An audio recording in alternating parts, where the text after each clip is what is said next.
Round number 3 of the 2022 Fall Area Lodgebox Series takes us to our only circuit on the calendar where we go left and right. Welcome to Mid-Ohio Sports Car Course in Lexington, Ohio, where we go racing on the lefts and rights for 2.26 miles, 13 corners, times 45. Welcome back aboard to Sim TV. My name is Kyle Heyer, joined by Connor Horn and Hunter Sleppy. Connor, this is road racing. It's been a road racing week. Sonoma, California was Monday and Tuesday. Thursday night Lodgebox racing, though, here in Ohio.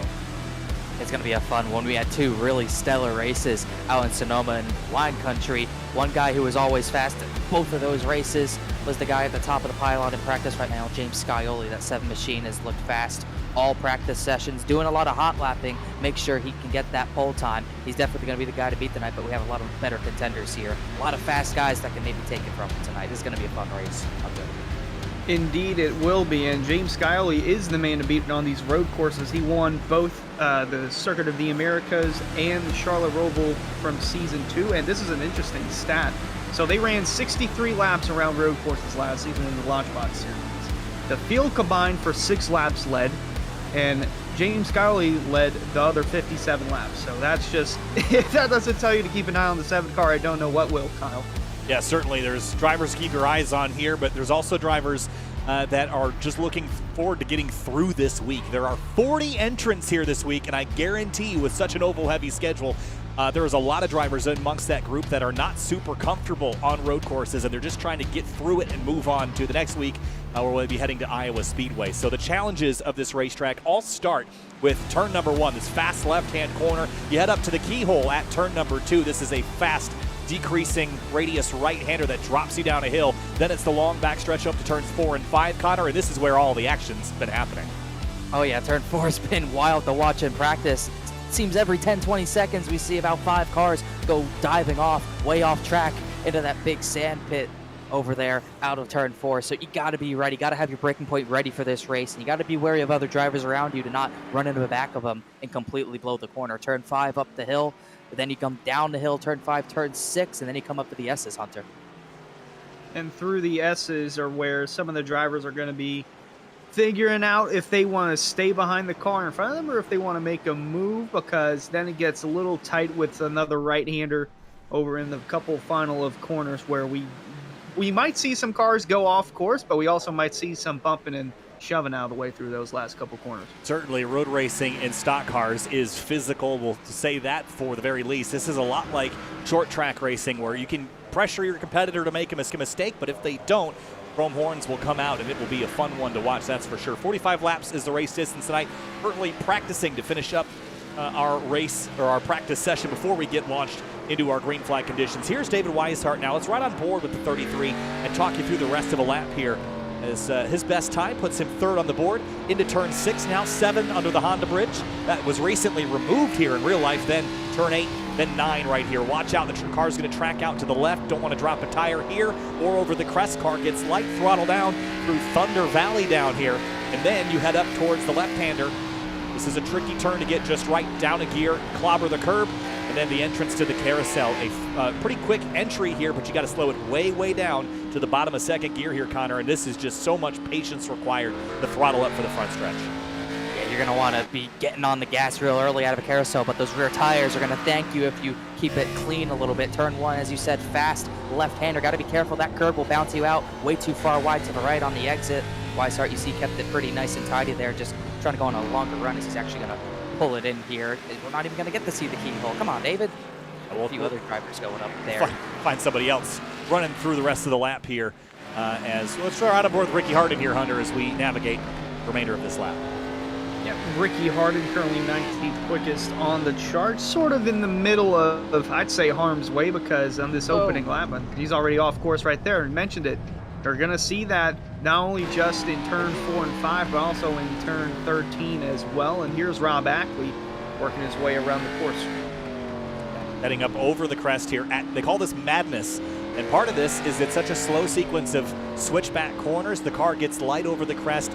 But if we were running a sports car style race here, turn 4 and 5, that complex is actually your first 2 corners on initial starts. Everybody else, when they race here, they go green heading down towards turn 4. Here in iRacing, you get the green flag on the front straight where the pit straight is. That will change the dynamic of the start, but something to keep in mind here as we watch Ackley navigate the back half of the track, Connor. He's going to come into the carousel once again. You can kind of take two corners in here. You keep it nice and tight to that white line onto the curb, but you can also take it wide, get you a better exit onto this small little French straightaway, which is what I would do, is what Ackley did right there, is he's got slower track to navigate. Once again, got to be careful of that curb. It can bounce you out harshly if you hit it the wrong way. It's nice and tidy. Don't really want to hit it at all. Get all you can on that yellow curb on exit, and you come into the keyhole here, into the next corner. Got to be careful. Your entry dictates the entire corner for you. He's going to go shallow. You could go wide and maybe diamond it if you were feeling really risky. Nice and tidy there, as well as now you get the long straightaway. Now you have to prepare. You have all this time to think about your braking point for turn 4, Hunter. Yeah, not only does that keyhole corner affect you on your entry, it affects your exit as well on this long straightaway, and then you got to get the car slowed down up to speed. And this is probably going to be the trickiest part of the track all night long. Gets through there just fine, though. Over the crest of Madness and down the hill, Ackley runs 12th at the moment. Fastest on the board, though, is Scioli, who we talked about earlier. John Furness running second quick in the number 28, his Ford Mustang. And Tommy Ryan, David Weishart, Justin Munsell, the rest of the top 5, Alan Elwood, Richard Thomas, Alan Ballacino, Bryce Senesac, and Chris Ravel are the rest of your top 10. Qualifying is going to be a very critical part of this race. No yellow flags here, Connor, no full course yellows at the least. So what that means is where you qualify, if you're not in that top 10, it's going to be an extreme challenge to win this race. If you're starting out towards the rear, it is going to be almost impossible. Yeah, we've been talking about it all week long at these road courses. You need track position to start. You cannot start 25th and have a chance at a decent finish most of the time. We saw it a lot in Sonoma. The guys who start at the front primarily finish at the front, and we're going to see that again in Mid-Ohio. Might see a little bit more attrition. We'll have to wait and see. A lot more potential for chaos at a smaller track like Mid-Ohio. The laps are longer, but the racing, I'd say, in my opinion, is a little bit tighter here in Mid-Ohio. So got to be careful. Got to make sure, like you said, qualify top 10, give yourself a shot. If you're 20th on back, you're going to have a rough time navigating lap 1. Well, not only that, there's no cautions for road courses anymore in the area. We saw that early Monday and Tuesday. If you have a mistake, you're kind of putting yourself down the order in a pickle. You don't want to put yourself in a pickle here. Like we mentioned, 45 laps. It's a 2.25-mile road course or sports car course layout here at Mid-Ohio. So you don't want to get yourself in a pickle early on. And fuel will be an issue here because these guys will have to make at least one pit stop, maybe two. And like we saw Monday night, Kyle, some drivers pitted early trying to think the long way about fuel, but different tire wear there. And this is a completely different car with completely different set of tires. I'm not sure how this one's going to turn out, but if it comes down to fuel mileage, it's going to get tricky at the very end. Strategy is a huge deal here on the road courses, especially at these tracks when you don't have any yellow flags to equalize the field. It comes down to that pit strategy, Hunter, and let's talk about that. Again, I think qualifying is a big part of this, but once you go green, when you pit and how you pit is going to be crucially important, as well as the tire wear. You know, take a look at the weather here. The rear tires, I don't care how cold it is, it's 86, which is pretty cool. You're going to burn up those rear tires here trying to accelerate out. Taking care of the rubber under your car is so crucially important, Hunter. Indeed it is, and qualifying is just about to get underway, and over in the Twitch chat, the poll question has dropped. Who will win tonight's Lodgebox Series race from Mid-Ohio? Fans, you can bet with exclamation point bet, and then your options are, I think it was 1,000. I don't know why. You might be able to wager 10,000. Don't know if that's a misclick or not, but if you want to wager 10,000, go for it. That's certainly something to throw your hat in the ring for. If I was a betting man, I'd be picking the Scioli bucket here, but we'll see how all things... the money on Scioli. Yeah, put all the money. I am in the Scioli bucket as well. Well, we're all super creative with our choices, clearly. But for everyone watching on Twitch, fans, be sure to subscribe to the Area iRacing Twitch channel. For only $5 a month, you can watch all Area broadcasts commercial free. You can also use new Area iRacing emotes in the chat. You can earn double channel points as a subscriber that you can use to redeem for free merchandise. So, and that is the Area Twitch channel. That you check it out. We hit qualifying time here from Mid-Ohio Sports Car Course. Connor, I mentioned it earlier. This is, I think, the most important 10 minutes of the entire night for all of these drivers.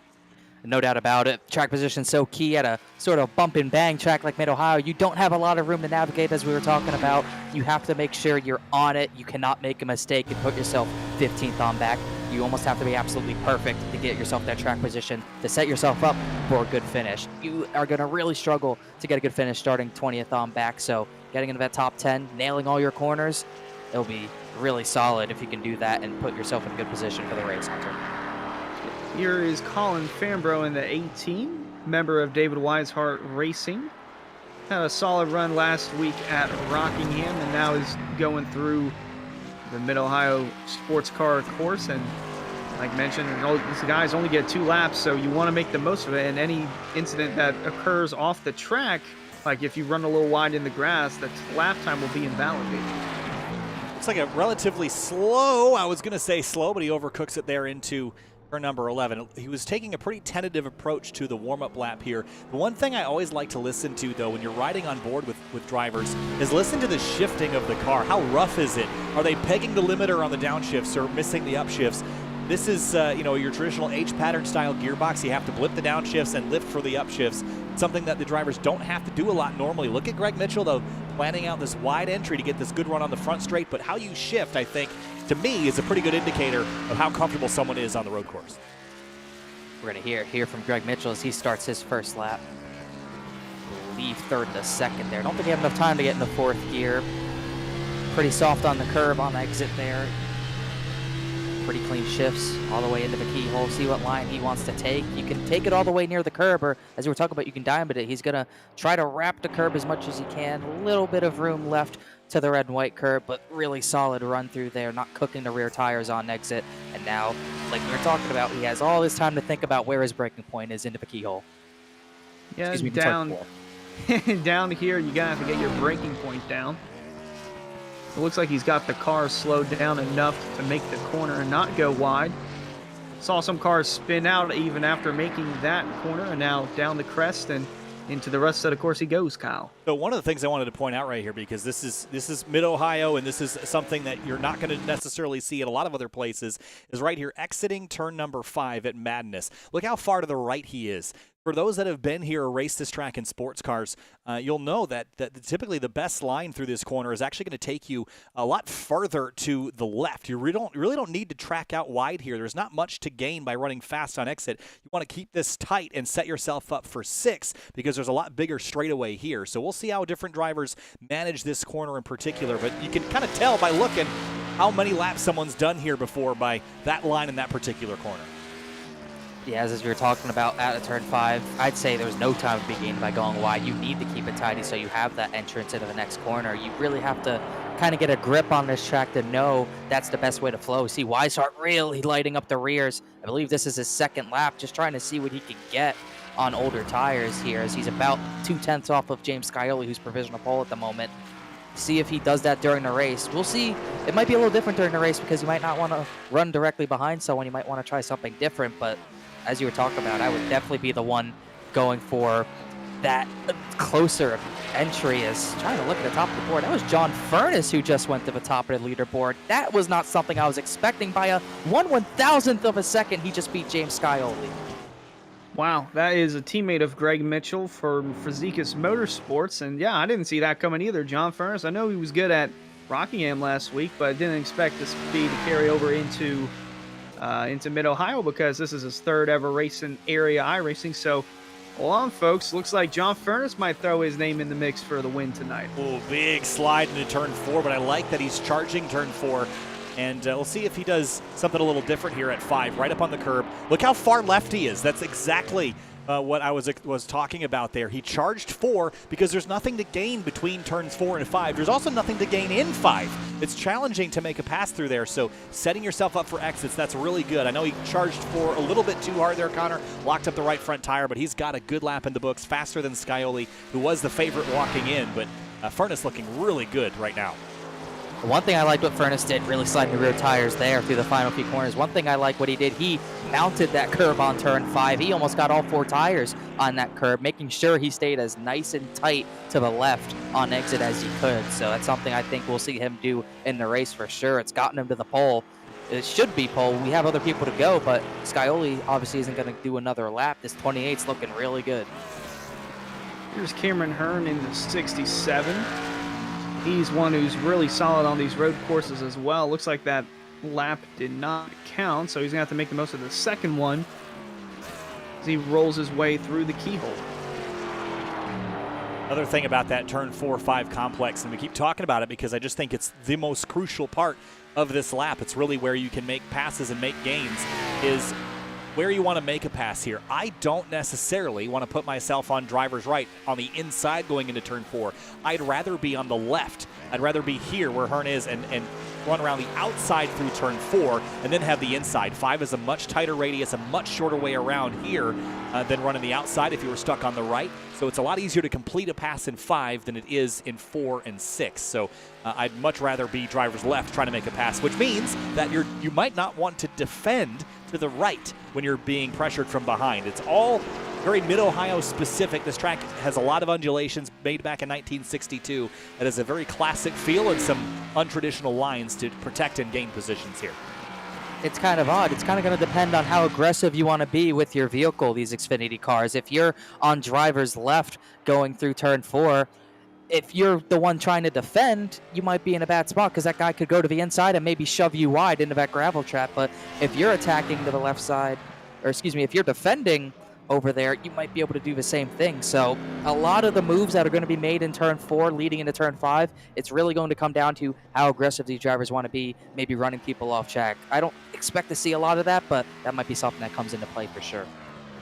And Hearn goes 14th quickest on the board. Here's Jeremy Rigney in the 41, making his season debut in the Lodgebox series as he rolls his way through the keyhole and down this long straightaway. You can tell he's not comfortable. He's in first gear at the keyhole, which is a gear too low.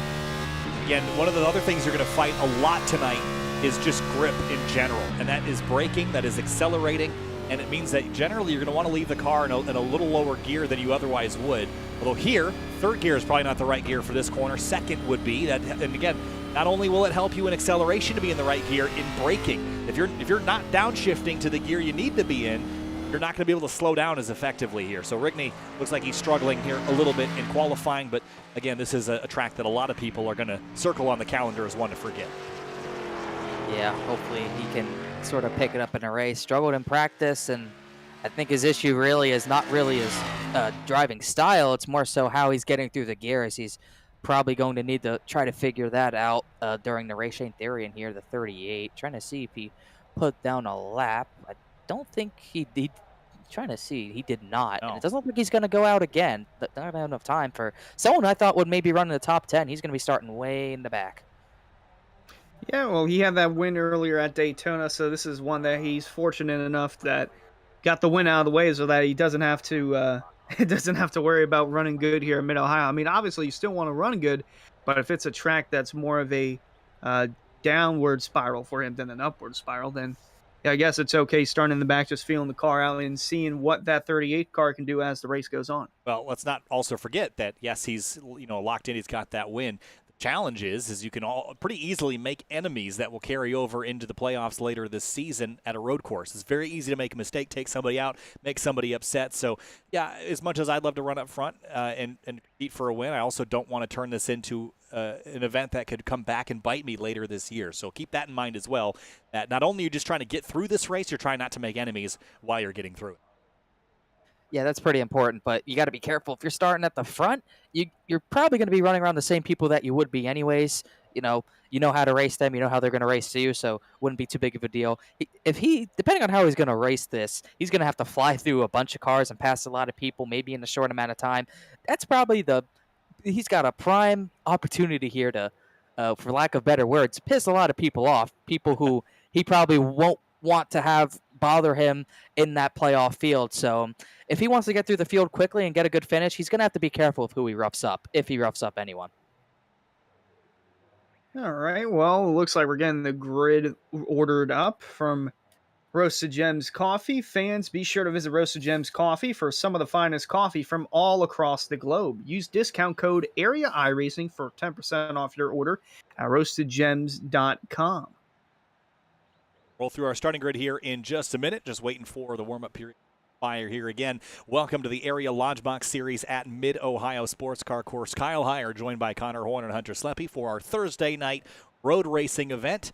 Next week, we head to Iowa Speedway for all 3 series, and that will be a lot of fun as well. So make sure you tune into the Cup Series on Monday, the Truck Series on Tuesday, and the Lodgebox Series on Thursday for more entertaining area action.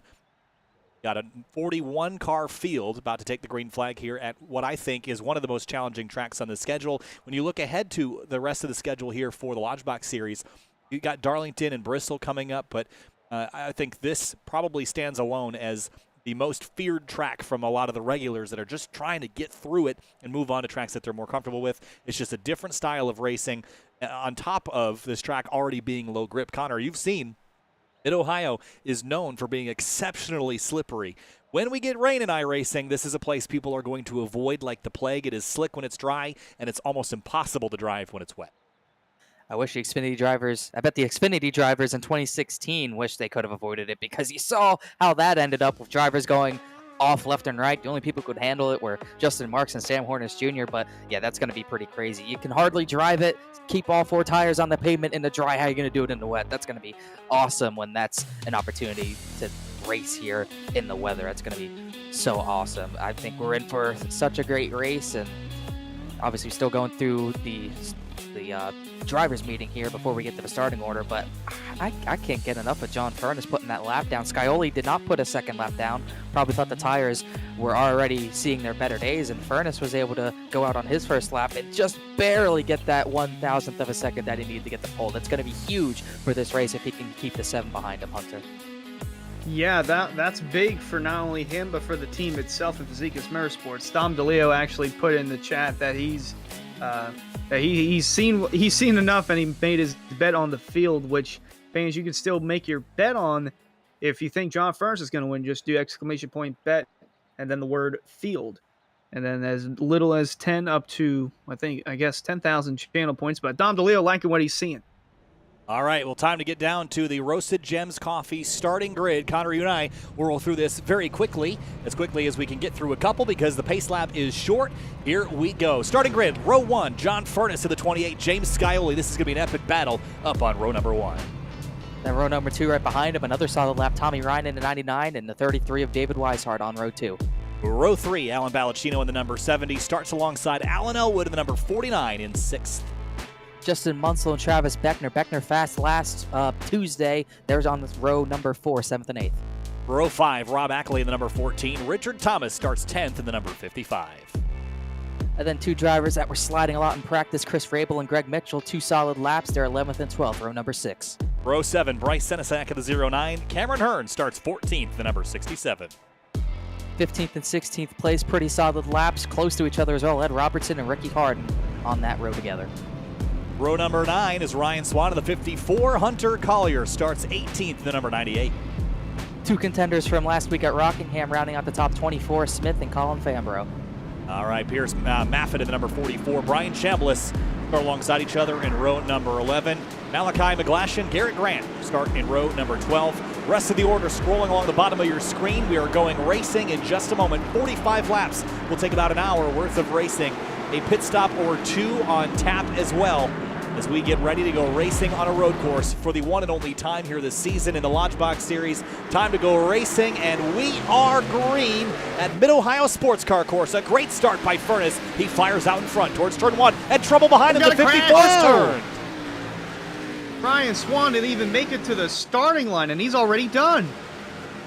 Wow, I don't even know where that happened, but they didn't even make it to the start-finish line, but everyone's pretty clean up at the front. Furness away with the lead, Scioli away with second, and they're 2 by 2 behind them. Boy, oh boy, that start is still rough for Ryan Swan. I don't know if they'll be able to continue, but they're side-by-side coming out of the keyhole there. It was Alan Elwood in the 99 of Tommy Ryan, door-to-door for the top 4 spot as they head down into turn 4. Yeah, I think the 54 might have just blitzed the throttle a little too quickly there, accelerating in a corner. That's a really easy way to lose control very quickly, so that's what caused that. I believe is the 49 and 99 race side-by-side. Behind them, Beckner, and is that Munsell of the 20 in the mix? That's the 70 of Ballacchino that were side-by-side. We're still door-to-door through turn 6 here, Connor. We just saw the advantage of being drivers left through 4 and 5. Tommy Ryan just really couldn't do anything on exit of 4, and he couldn't carry speed through 5. And look at the gap Tommy Ryan was able to get there to get that 4th position away. And now he's got a little bit of clean track up to the next driver, David Weishart. In the back, here's Colin Fambro in the 18 car. Had a little bit of a chaotic start from where he was in the pack, but nonetheless still rolling through. And there is Ryan Swan just now coming out of the keyhole in 41st. Not a great start as trouble for the 24 and 9. This is off at turn number 9, I believe. They have found their way off course, and we'll very quickly get a look at how this happened. And I think we're going to see one car get loose and the other car have nowhere to go right there. The 24 loose sideways and tags him and turns him.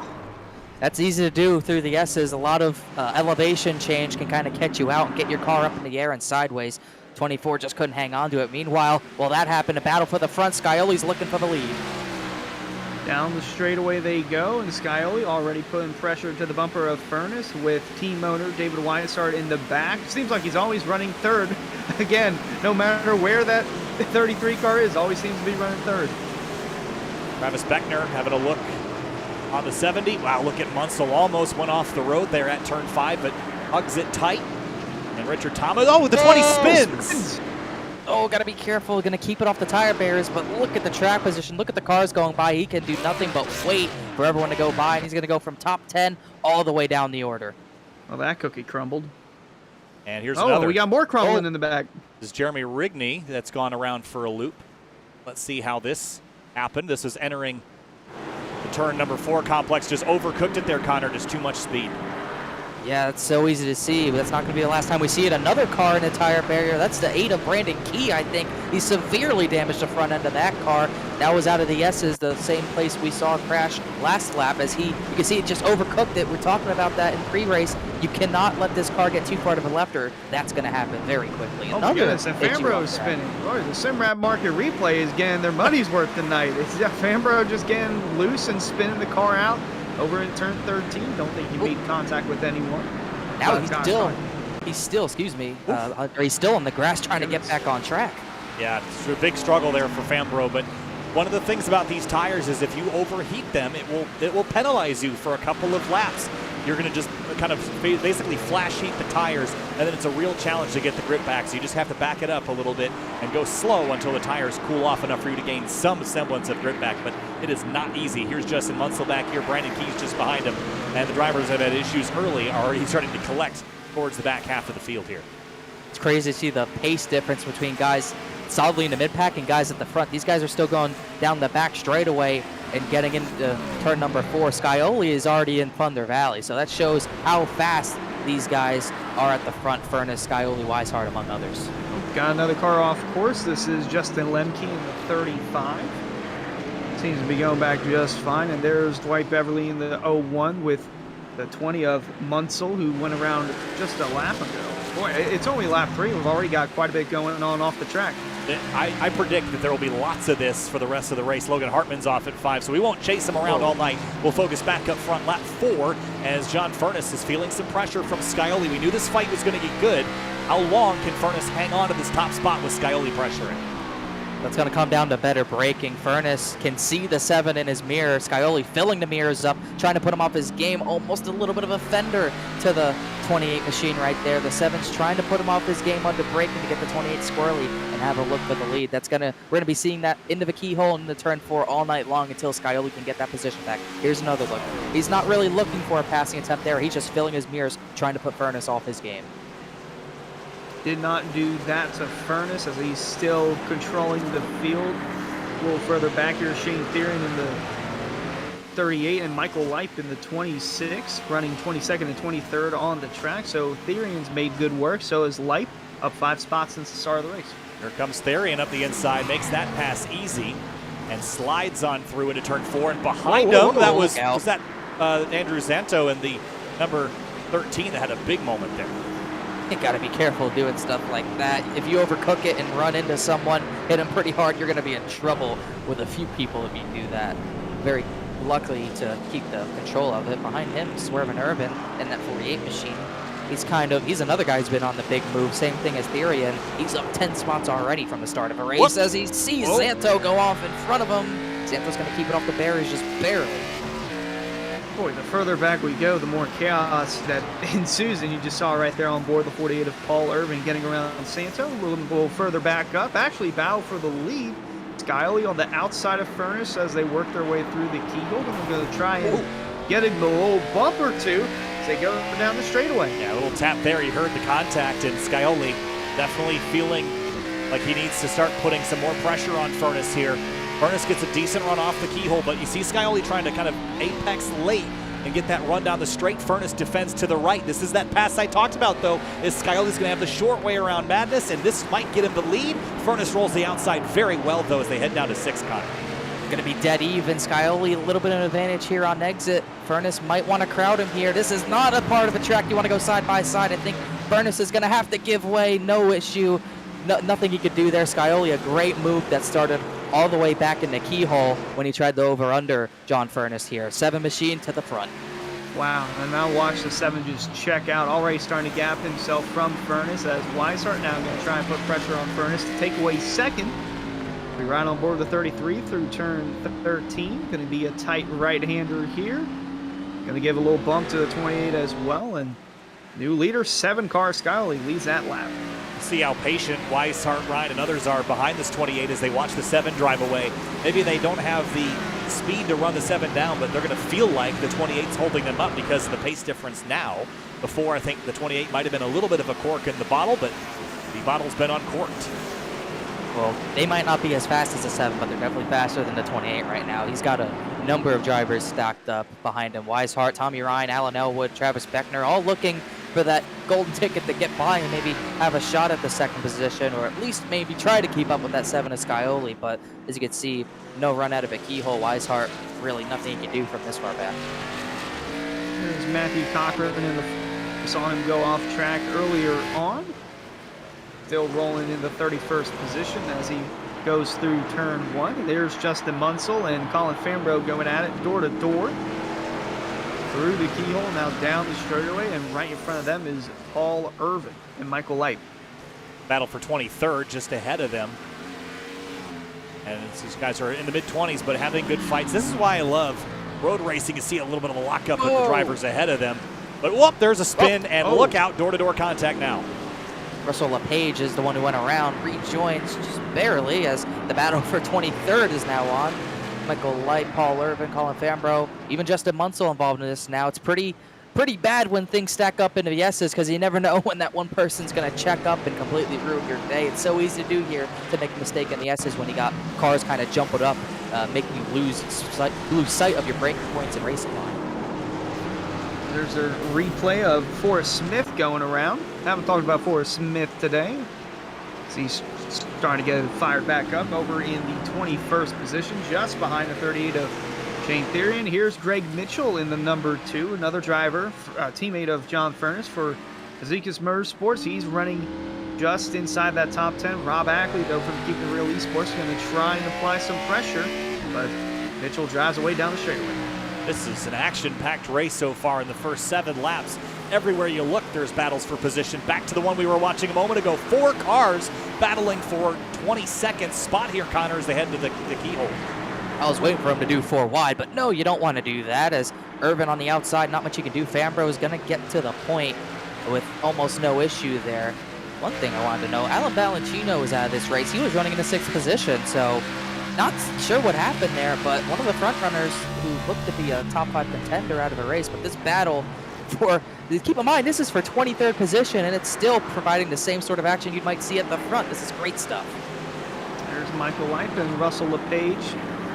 LePage looked like he had a little dive bomb that he was going to try and do, but these guys think better of it, going single file through this part of the circuit. Back up towards 2nd place, David Weishart not able to bash down the door for 2nd place, but still keeping Furnace checking the mirrors. Scioli has checked out to 1.8 seconds now. To the keyhole on the brakes, and now preserving tires at this stage of the race. Scioli is gone, and now the best thing that everyone else can do is just try not to light up their Goodyears and keep some grip underneath them here for the long run in this race.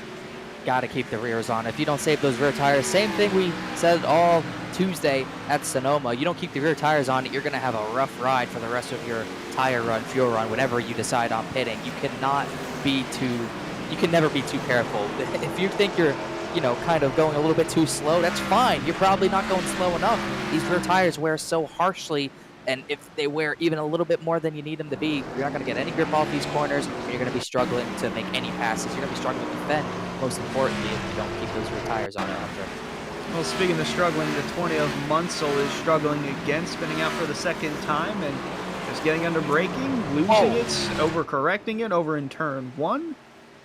Kept it out of harm's way, and now he's back rolling. Yeah, I think he kind of did a little bit of wheel hop there, and we haven't talked a lot about wheel hop in general, but for those that aren't familiar, the stick axle rear ends of these cars, we see Ricky Harden have a problem. When you get on the brakes, the rear end likes to have a vibration that can bounce the car up and down and really be a challenge to get the car slowed down. As we go back to Therian here, it sounds like he's had it off. A little bit of an off into turn 4, overcooked it a little bit. As you can see him already kind of weaving the rear end back and forth. Almost looked like he might have had wheel hop. Look at that joyride. Fortunate to not hit that tire barrier there. He really overcooked it.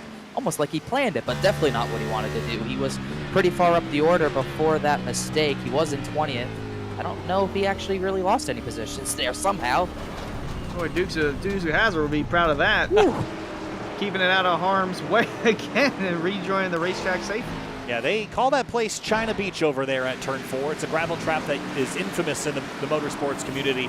I asked Greg Kramer when I was there this season in August about why that was named that. He didn't have an answer for me, but I don't have an answer for Dwight Beverly backwards on the front straight either, so I guess I'm not really sure what's going on. Let's have a look at this one. Oh, just might have lit up the rear tires there on his own. Kind of easy to do out of that corner as well. A lot of, again, kind of a elevation change part of the track that kind of gets you by surprise. Another part where you don't think you're going to have issues there, but all of a sudden, too much throttle. I'm going around a bit of a wall. Pretty decently sized hit for the 0-1 there as well. I would say it looked similar to what happened to Ryan Swan on the initial start, but then he tried to roll the car around and just got in the gravel and into the other wall. So that was an interesting move that he made. But nonetheless, battle for second still heating up. Furness holding off Weishart. Yeah, the challenge of turn 13 there, and you can't see it too well from that particular angle, but the track actually falls. You can see it here. The track falls away. So when you're accelerating there, it's very easy to light the rear tires up and go for a spin, as Colin Fembro has gone around in the 18. That's coming out of the S's into Thunder Valley. It looked like he might have gotten a tire off there. It's just so easy to do. Lucky to not have a hit like Brandon Key had, though. He's able to continue with pretty much no damage. Well, if you're wondering what that logo is that keeps popping up, that is Simrat Market. It's the sponsor of our replay, and they've gotten their money's worth tonight. So fans, be sure to check out simratmarket.com for custom iRacing paint scheme templates that are simple to use and help you stay more focused on the racetrack. Russell Page under fire here from Justin Munsell. This is turn 1. Supra on Supra drama here. And just behind them, Brandon Key, who's running hoodless here, Connor. Whoa, a little door contact down there into the keyhole. Oh, he's not going to make that work. That's not going to happen. Look out, Munsell. He's going to get tagged. He's going to be able to save it. No, he's not. Dangerous spot on the track to be stopped. There's a few more drivers are going to get back. Try to get back by him. Munsell and LePage get into it. I don't think Munsell's going to be happy about that at all. I don't know. They might get into... Well, Munsell's in front of him, so I don't think he'll get into it again. At least not yet. Yeah, I think it looks like LePage kind of let him go there, knowing that he sort of caused that situation. So that was good sportsmanship on the 22's part as he loses another spot here to Jeff Ryan. In terms of the back, and a little off-track excursion there at 4 as well. So it goes from bad to... Munsell went off as well. Both of them went off there, and I think Munsell's called it after that. Yeah, he did call that a night. Here's a look down into 4. Just a little, yeah. So now, my experience with this car on this racetrack on this current tire is what'll happen later in the run is you just start losing braking power, like big time. Look at Furness now going by some lap traffic, and you just can't slow down. The tires don't even lock. You're losing not grip, but basically your braking power as a whole.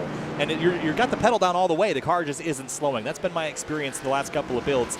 And it just feels like brake fade, like people aren't really keeping attention to their brakes. And I wonder, Connor, how much of that is brake fade is modeled but hasn't really been that big of a deal. I think it is now. I think it is something. It's almost like it kind of gets in your head because you think brake fade's not there, but then it kind of feels like brake fade's there. You almost get in your head. You're thinking, oh, I got to brake earlier, I got to brake later, stuff like that. It is really odd. That braking zone's not like anything I've experienced at any other track with how long it is and how inconsistent it is. It seems like I could break at the same place for 10 straight laps, but I'll have 10 different outcomes of where I end up, whether it's too shallow or into the gravel trap. So definitely one of the most tricky braking zones into a corner like that I've ever seen. Car is starting to get more tricky for Weishart to handle. As you saw, he got loose there that last time by. And Furness is starting to build up a gap a little further back here towards the top 5 position. Alan Elwood holds that 5th spot. Behind him in P6. And Beckner, we mentioned that he's good at these road courses, but he's over back in the 6th position. Looking like he's going to want to one-up that. Yeah, he's in a good spot right now, but he hasn't effectively gone anywhere, so I know it's on his mind as he tries to... Whoa, sorry. Rigney came off track and came out right in front of Scioli. That was really dangerous. Almost took out the leader right there. That was close. Have a look. Oh, he was off at 4 and tries to come back on. Oh, that was very sketchy there, but then he drives off the track probably in his own head at that point. Wow. Yeah, this is a tough place for lap cars to kind of get out of the way because of how tight this course is. It's mostly one groove around. You will be lucky if you could get side by side in some of these tricky parts of the track, but lap traffic has nowhere to go. No, it can be a challenge, especially at the pace difference here. Pointy end of the field running 128s right now. The tail end is running in the 33s. It's a 5-second lap difference, and most of that comes in the braking zones and the corners. So it can be an immense challenge, though Scioli has taken it with stride. He's led 8 of the 12 laps that we have completed so far as we look a little bit deeper in the field to try to find some battles at the moment, battles that are volatile. One of them is that battle for 5th place that we've documented earlier. Connor, Beckner, and Elwood. Yeah, Beckner and Elwood still going at it. Elwood did not have a good run through the final sector of the track. I thought Beckner would have a chance there, maybe into the carousel, but it's really hard to pass there without making contact. Seen it for the win before, Regan Smith, I believe Alex Tagliani, but definitely not someone you want to pass with contact or it's early in the race. Elwood, Beckner's taking a look, maybe showing the nose just to get him off his game, maybe looking for the dive bomb. Gotta be careful, don't want to spin him right there. That was close, almost looked like Beckner was not really expecting to be alongside Elwood there, but still looks a little bit faster. Shouldn't be too long before he takes another look with a much better passing opportunity in the turn 4. He's had a couple run-ins this season throughout the 3 series of area, one at Chicagoland and one earlier this week at Sonoma. So doesn't want to make any more enemies as he goes a little bit wide there. Elwood's going to appreciate that, have some breathing room. And a little further back here is the 25 of Brian Chambliss, running in the 17th spot. Not too bad of a run for him. No, not a bad run at all. Now, we documented Brian's transition over to the Area League this season, and he shot out of a cannon really well at Chicagoland on the Cup Series side.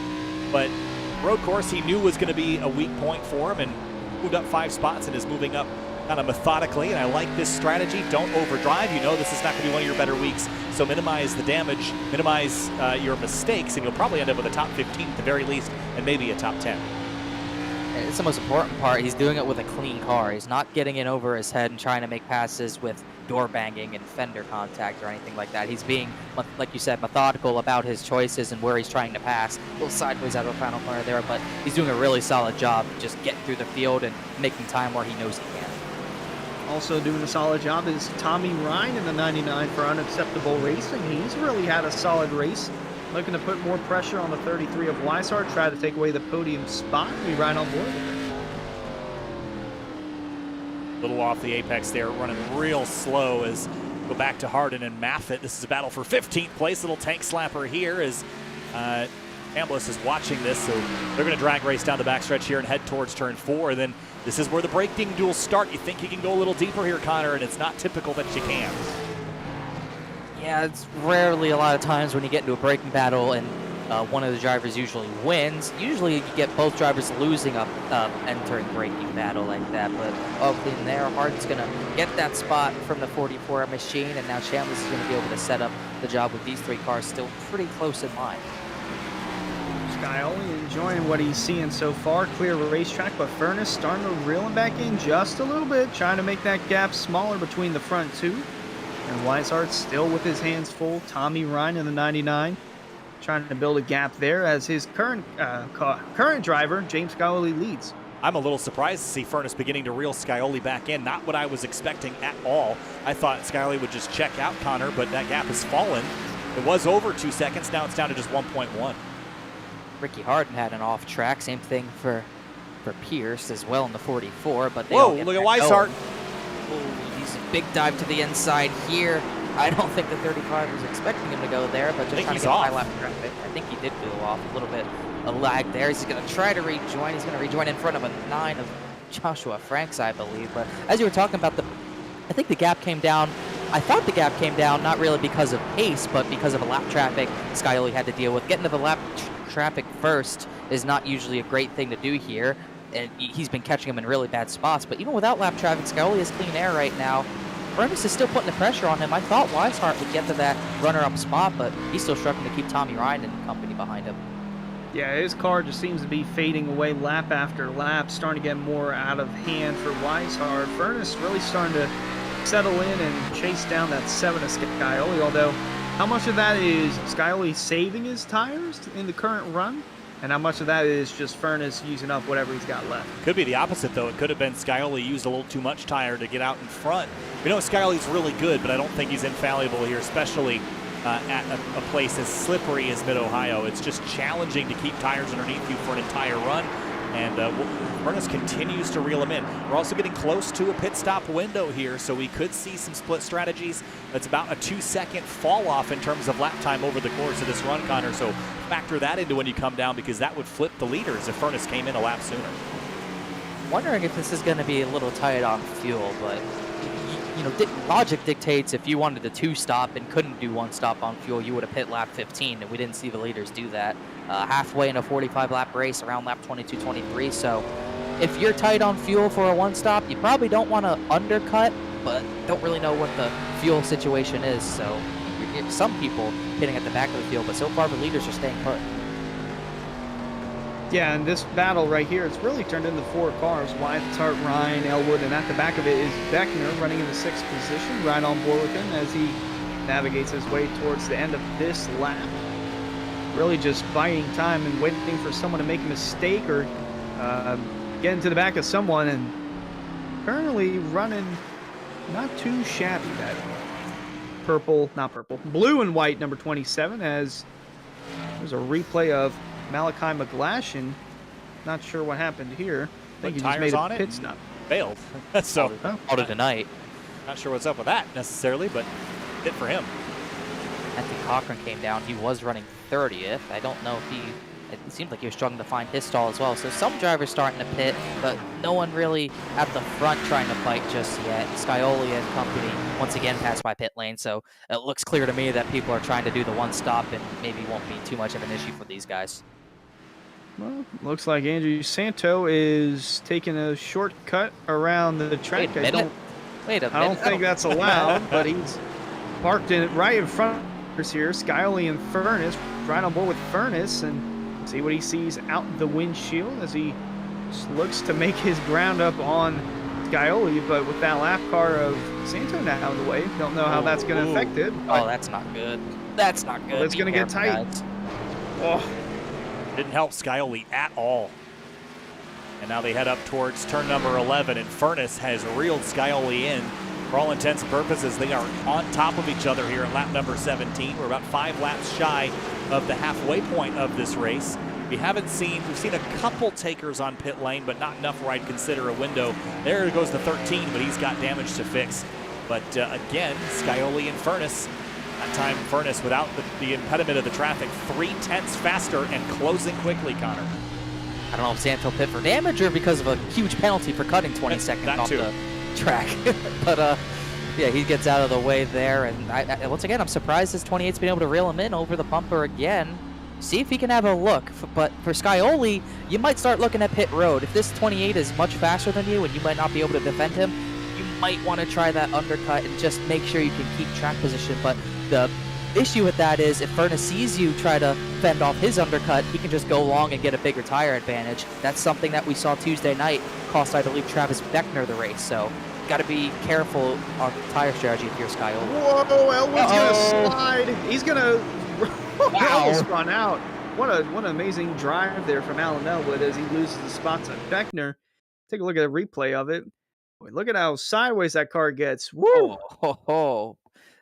That And he is didn't go in the grass. sliding in style for Alan Elwood. He'll lose the spot, but hang on to the car, and he'll live to fight another day. Yeah, fight another day is right. Tellier's off. Few drivers are off in the carousel.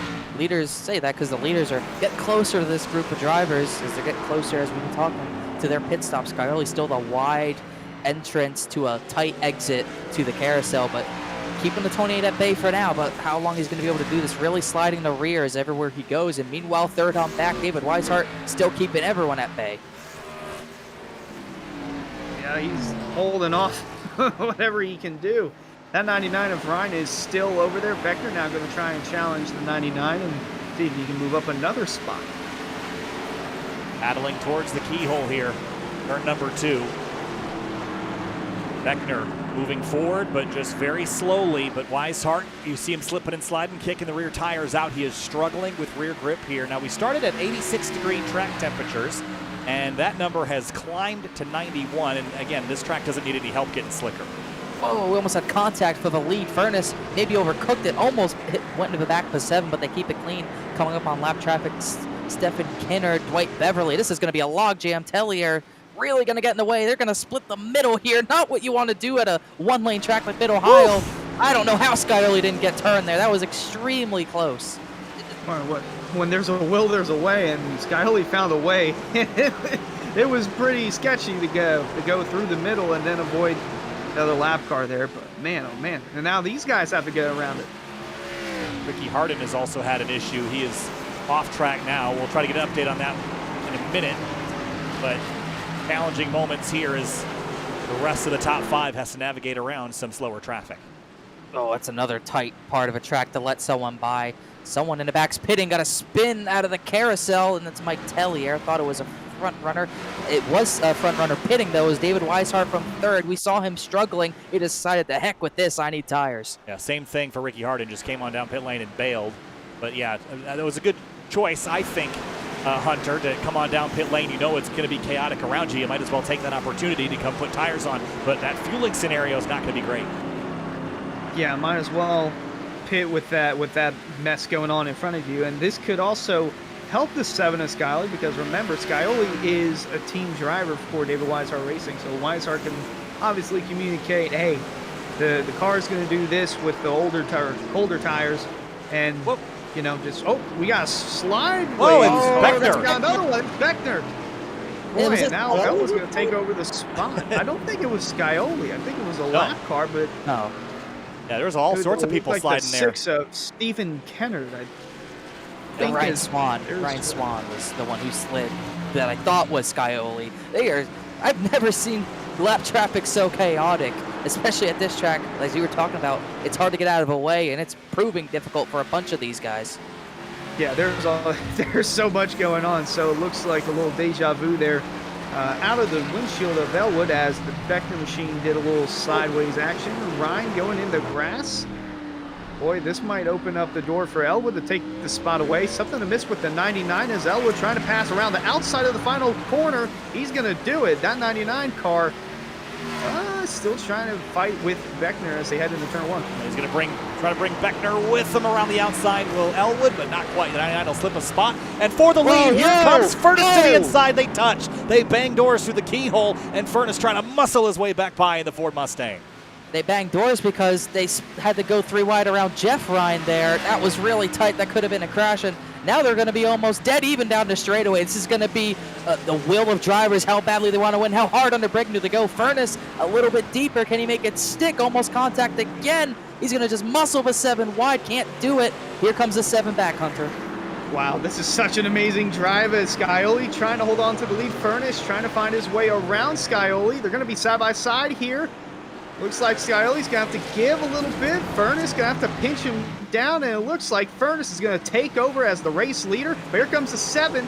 Oh, he's going to settle back under braking. Didn't know if he was going to try to do a crossover move, but John Furness drives back into the lead here in Mid-Ohio. He worked hard for that one, pushing, shoving, got a little bit of left side damage to boot, but man, that was a great half lap of action here up at the front, and they're going to have to pit sometime soon. When do they do it? Will Scioli bail this time? No. He will not. He's going to try to straighten out the front straight here, though, Connor. Oh, no, contact behind him. Lap traffic. I think Jeff Ryan got into Michael Light there. That was close as well, but Scioli's not done yet. Looking to be inside, putting his car all in the mirrors of Furness yet again. Don't know how happy he is with that contact, but it really hurt the 28 more than the 7. Look at how banged up the left front fender is on the 28 machine. And now they're going to head down into the keyhole. Scioli looking down towards the inside. Is he going to make the aggressive send down in? Oh, it looked like you're from the drone shot, which is a cool shot, by the way, but did not do that. And now he's going to settle up for this long straightaway here, Cal. Yeah, great launch for Furness off that corner to defend. But as we come around next time around, it's going to be essentially halfway. Bryce Senesac, I think, is on pit lane. We also saw, I think it was the 2 of Greg Mitchell complete his pit stop, so he is done. But this battle for the lead is not over yet by any stretch of the imagination, Connor. And this is going to stay fierce. I thought Scioli, once he got to the lead, he would drive away. But the longer the run goes, it seems like it swings back in the favor of the 28 Mustang. Yeah, I thought he'd drive away too, but lap traffic on his way, and it just didn't seem like he could. He didn't seem like he can control the tires as well as he had in the other races, which surprised me. But Furness starting to put a little bit of a gap on that 28, and now we're starting to see more people trickle down the pit lane. I'm wondering if the 7's thinking about that. Oh, Joshua Franks is going to go wide to get out of their way. Help Scioli a little bit to get closer, but you think maybe Scioli's thinking about that entrance to pit road now that he's lost the lead. I think Furness is coming in. I think Scioli just made a decision to kind of follow him down. He's going to go bumper to bumper in the pit lane. Well, they can't go side by side in pit road here. So this will be an interesting look at it as Elwood's come down in the pit road, Beckner down in. Ryan is going to stay out, Tommy Ryan that is. Take a look at our Simrat Market replay in the 9 of Josh Franks exploring the wilderness over in mid-Ohio. Getting a little up out of the groove and through the gravel and back in the grass, but 4 of the top 5 cars are in pit road and some more are down in. On pit lane now, and Scioli and Furness, they're both getting ready to go. Here they go, right off of pit lane where they started. Don't speed, don't make this an issue. The Elwood and Beckner in the background, but right back where they were, now on fresh tires. And right onto the racing surface and back at it. This is the time to be aggressive, Connor. You've got grip. You should take advantage of it because it's going to go away no matter what.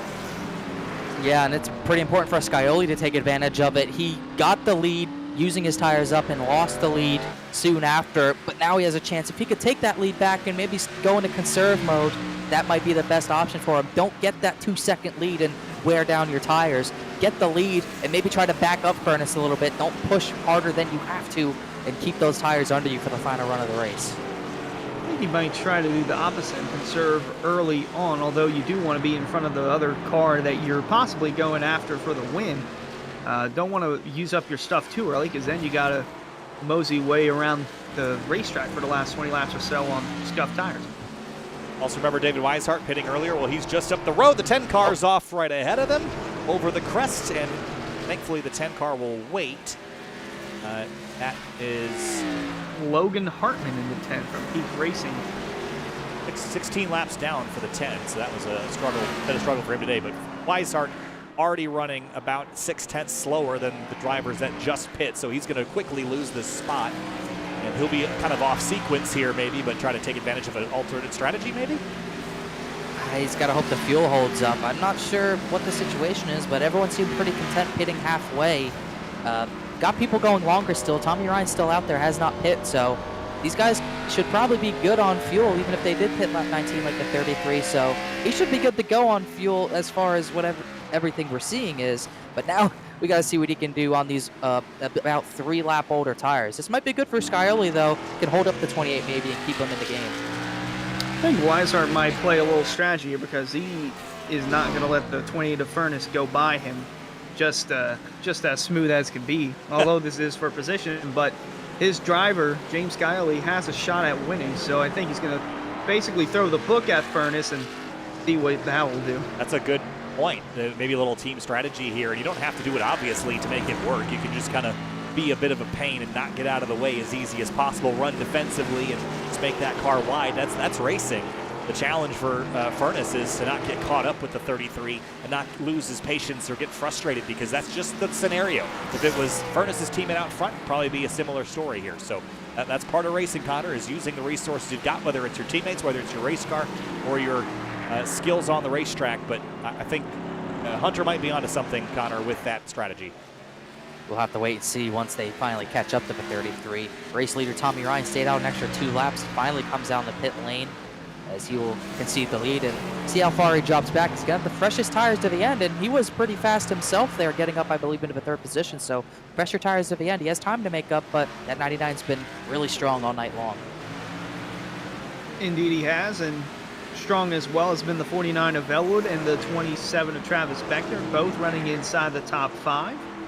Elwood running in 4th, Beckner in 5th, and boy, these two will not come apart from each other. It's like glue. They're stuck together no matter where they go. Yeah, and right now they're both having good, solid runs. I think they'd be happy with this evening. Other battles happening elsewhere on the racetrack. How about this one?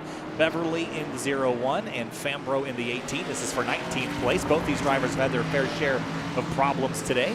Beverly, though, still has yet to come to pit lane. I think Fambro maybe had a little bit off to lose that position earlier in this lap, but gathered it back up. Beverly, obviously, you can see how much he's struggling on older tires. Fambro just going to easily glide on by him as look to see the 0-1 likely pit in this lap. Have to wait and see, but the 18 trying to recover lost time from his few off-track encounters. The 0-1 does stay out another lap. Interesting there from those guys, and interesting back here. Should say up there because it is the battle for 4th. Beckner still not letting that 49 of Elwood go just yet. Gets closer and closer to hitting the bumper of that number 49 car. One of the closest battles on the racetrack like it's been most of the night. We hit 20 laps to go. It's about 30 minutes worth of racing remaining in this race. And in the background, you can just see Tommy Ryan approaching and running about 2 to 3/10 of a second a lap faster than the two that are just ahead of him, but that's not going to do you a lot of good. Was behind Irvin there, throttled up, and almost lost control of the car, Connor. Yeah, don't want to see those rear tires at the end of the race. Almost looks like he locked up to make sure he kept his car straight and not in the grass, so not going to do yourself any good. You have the freshest tires to the end here as far as front runners go. Keep the tires on the thing and make up spots wherever you can. Yep, and here's Weishart in the 33 running in 2nd. Got John in front of him, but right behind him, Furness and Scioli slowly closing in on this as well. It's going to be tight for these lead lap cars to work their way around the lap car of Franks, as Furness got to take the hard way, so will Scioli. Weishart leads by 7/10 of a second, but that gap has been shrinking as we expected it would. Now the test comes. He's got Furness behind him and Scioli, his teammate, not too far behind. Furness is essentially taking this gap all the way down to just 3 car lengths, Connor. Should see a move maybe into turn 4 next lap as one of the lap cars, Michael Light, pits from 21st. He just got lapped. He hadn't hit yet either, as here we go to top 3 all over each other. Weishart, not a good run out of a carousel as he goes through turn 1 here. See what Furness wants to do. Does he want to do this quickly? If he wants to keep the lead, he might want to try quickly, but not close enough for even a dive bomb into the keyhole. He's going to take a look a little late there, but nothing to do as they're 3 wide, splitting lap cars in the background. Oh, here comes Furness with the run on the outside of 33, blocking inside and outside. The 7 of Scioli closing in on this as we're about to have a 3-car battle heading into turn 4. Weishart giving the inside approach. Now going to try and come up in front of Furness. Furness is there, though. Wow, that was gutsy. That was very gutsy to try to throw that block that late, but Furness stuck to the driver's left position. Here comes Scioli now, and I think Weishart's going to lose this spot officially. Now he's just going to jump on the brakes and let Scioli through, but look what it did. It's gotten the 7 right to the rear bumper of the 28. Well planned, well executed there, and fair play. There's the fair play. Knocks the back of the 28, and through goes Scioli. That was pretty crazy. Didn't expect to bump that early, but saw Scioli do it last night, or 2 nights ago on Tuesday in the truck race, and he's going to keep the chrome horn moving here. Furness can't be happy about that, but we've seen this before. The 28 can get him back. He might want to get him back. I thought he was going to try to hit him right back there, but that all started with the 33 moving under braking. That's something that you don't really want to do. Obviously defending for his teammate, but that was extremely risky of Weishart to do there. Yeah, let's go back and look at the... Yeah, sorry, Hunter, go ahead. I was going to say, take a look at the replay here. The 33, you knew what he had to do. Oh, he slowed down early, tried to do a little cold, let the 7 go on by, but look at the sideways 28 trying to find his way around the 33 without being hit because you knew it was going to come at some point, but didn't expect the 7 to get into him right here. think he saw this as like, hey, this might be my only opportunity. I'm just going to take it now, and whatever happens next, happens next. Keep that one in his back pocket for later. Yeah, that was a deposit from the number 7, and I think the 28 is going to bank that one for a withdrawal a little bit later. But they'd raced fair and clean up to that point, so maybe he's willing to let that one go. But race wins are hard to get, and if this is Furness's best opportunity of the season, he might be kicking himself later for not going back at him there in the carousel. Well, I think the only way he was going to get back by him in the carousel was to hit him, which is what I thought he was going to do. Came close to doing it, but as you were saying, I think you'll keep that one in the bank. Like I said 2 nights ago, same thing Scioli did to Travis Beckner in turn 7 at Sonoma and took the win away from the 28. Didn't really give him a chance to race for it. And once again, another from a 7 to a 28 once again. This time tonight, though, we might see that repaid if Furness can replicate what he did on the first run of the night and chase the 7 back down. And I think with that first run, with how the 28 was able to reel the 7 back in, I think it'll be easy peasy probably for the 28. Well, it might happen here because they're going to have to split through lap traffic 3 wide again. Man. Santo going to almost shut the door on Scioli. Going to make it difficult for him and Furness to get around. That's the 01 of Beaverly, I believe. That was also in it, but Santo nearly creating havoc there with the leaders. Yeah, that was a dicey moment for sure, but even Furness was a little tentative about going through there even after Scioli opened the door. But Furness, I wonder, again, I didn't expect him to come back at that previous fight, so I wonder if we'll see him do the same thing this run, or if that was specific to that first run. What Scioli should have done, Connor, is learned that he was burning his stuff off and maybe back it down 10-15% and see if he can save some more tire for the end of the run this time. But with how hard Scioli looks like he's trying to put distance on Furness, that might be unlikely. Well, that's what I thought he was going to do. I thought he was going to get the lead and then maybe try to conserve and keep the 28 on his rear bumper a little bit. But after the contact there, the last place you want John Furness is near your rear bumper. So maybe that's what he was going to do, but after the contact, he's like, what the heck, I got to get out of here now. I'm going to have a rough time if he's going to get back to me. Furness sends it in the corners a little deeper. We'll just have to see. It just looks like Furness is trying a little harder than last time by, but once again, we saw how the 7 burned his stuff up, and now we're going to have, like, I believe, a 1 lap longer run, so this will get interesting. This is great for Scioli, though. Look at the lap traffic. This is going to hold Furness up big time. We look back up with the lap traffic. Furness is going to have to find his way around it as we've got battle for 4th in the back. Alan Elwood and Travis Beckner, once again, stuck like glue. They can't, either way, they can't get away from each other. Beckner going a little wide there as they come out of the keyhole and down the straightaway, trying to get a big run on the Elwood here, and might set up for a passing opportunity in turn 4. Elwood had a big bobble at the keyhole, almost slipped wide, but gathered it back up pretty nicely. Traffic for them to navigate on the right. That's the 35 car that they're going to go past. And here comes Beckner opening the door. This is a pass opportunity we haven't seen him take yet, though. Elwood on the outside trying to defend. He'll be able to do that here at 5. And Beckner will tuck back in. It's almost like Elwood, every time he goes into a deep braking corner, it just seems like he's very out of whack. Like he's got a lot of rear brake in it, and it's just really squirrely for him to control. It's worked so far, but we've seen him almost lose it in multiple corners now. Wonder how long that can last as the tires wear a little bit more. How long can Beckner put up with this, as he's got to go at some point because they're catching David Weishart, and it's going to be key for whoever gets by him first. Got to be a 3-car battle for that 3rd spot, held by the 33 as they work their way through the final couple of corners of this circuit. Wide there for the 27 of Beckner, going to set him up possibly for a big enough run on the front stretch here to close back in. What a slide. Sorry, Hunter. I thought he was spinning with how far he slid out of a final corner. That elevation change got him there, and that's not going to help the tires at all. Look at the hands in there, Hunter, as he goes for that slide. Well, like I say, there's wheelmen and there's mailmen, and he is a wheelman right there. Well, Beckner did a good job hanging on to it. It lost a little bit of ground to the driver he was fighting, but Scioli and Furness lead the way, 1.2 seconds up front, 15 laps to go. And remember, the lead in the first run that Scioli had was about 2.2 seconds before it started to come back down, and already Furness, this lap, is starting to take a little chunk out, although last time previous it was 0.6 faster for Scioli. I think last time by the last run, Scioli got the lead away, and he got away and kind of, we got to about lap 11, lap 12, started catching lap traffic at bad spots, and that's what really started going bad. So if that same trend holds around maybe 4 to 5 laps from now, we should see that 7 droop back to that 28 a little bit. But that's if he's played this run the same. If he's tried to save a little bit, that won't happen. But we've seen how hard he's driving. I don't know how that's going to hold up.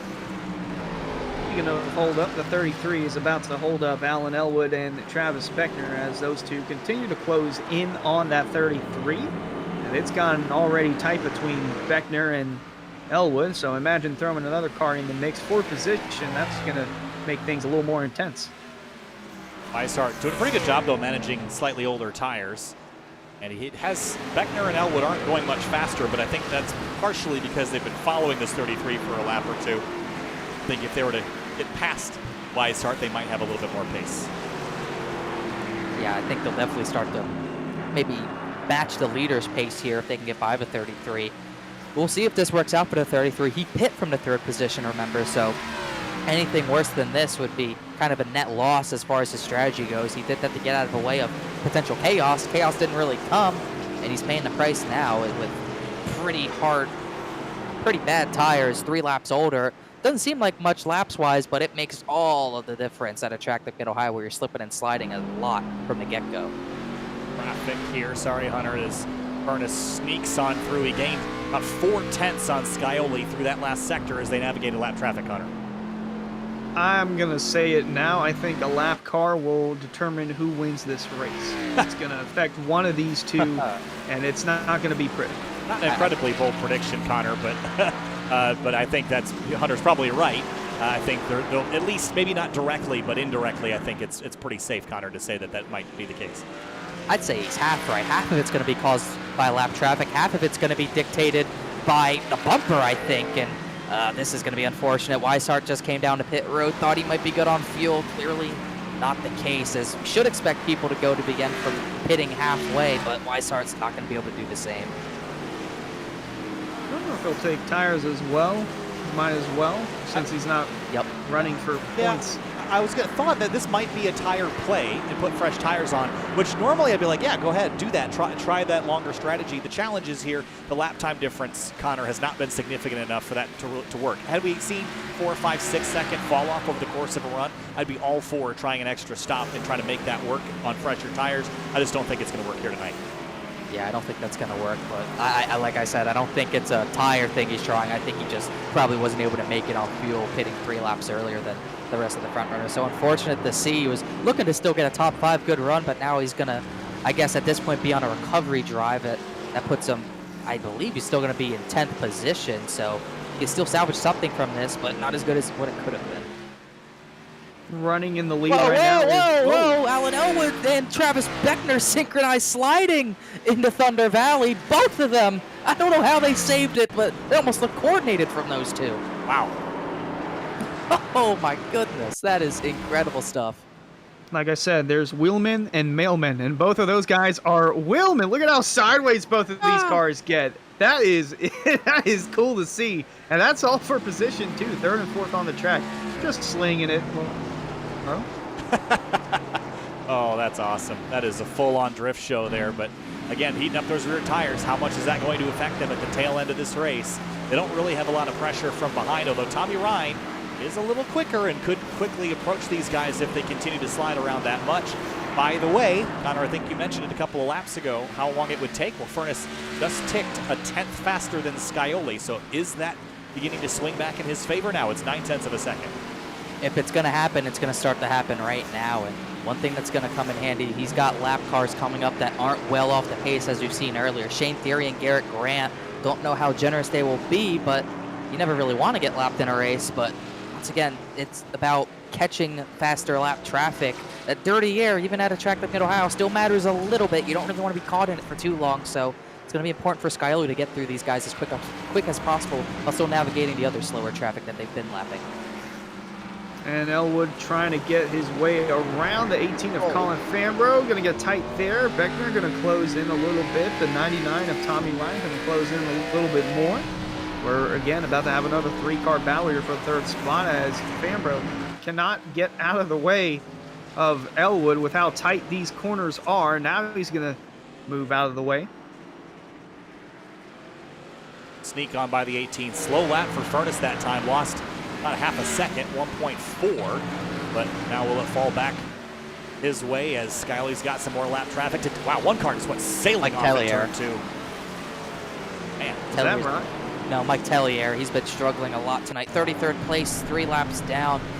At least he gets out of the way there, but another guy who's kind of been struggling. Whoa, Tommy Ryan really diving on the Colin Fambro there. Thought that was for position, but no, just getting by Fambro. He's in a good spot for a top 3 here, the freshest tires out of a bunch right now. All right, well, that solves that. But Beckner's still trying to close back in on the 49 of Elwood if they can drift through this corner now.